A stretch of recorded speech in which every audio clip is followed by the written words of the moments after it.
भारत की stock market की लंका लग चुकी है और हमारी फाइनेंस मिनिस्टर उनका फेस कहीं नहीं दिखाई देता। वो कहीं भी आकर के एक बार भी मीडिया को एड्रेस करती कि भाई ऐसा क्यों हो रहा है, और अगर हो रहा है तो कम से कम आकर के कब तक रिकवरी होगी। कुछ बार एक बार तो फेस दिखाती, क्योंकि प्याज महंगा हो जाता तो सीधे तौर पर मना कर देती कि भाई हम प्याज व्याज नहीं खाते। बट क्या वो पैसा यूज करना बंद करेंगी? कि जो भी चीजें वो लग्जरियस चीजें यूज करती हैं, जो भी जिस लग्जरी में रहती हैं, क्या वो सारी चीजें बंद कर देंगी?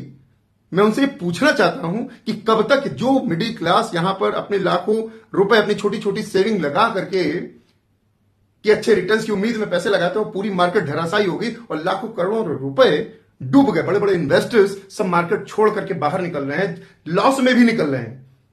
बट उसकी रिकवरी कब तक होगी?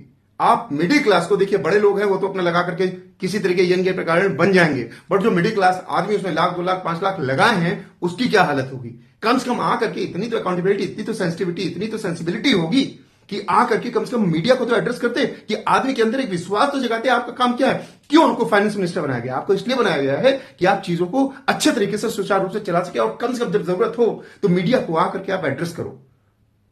आप किसी दूसरे को बोलते थे कि आप कठपुतली हो, अभी आज आज आप क्या हो? आप मीडिया को एड्रेस करके जवाब दे रहे हो इस बात का कि ये कब तक मार्केट रिकवरी होगी और ऐसा क्यों हुआ है।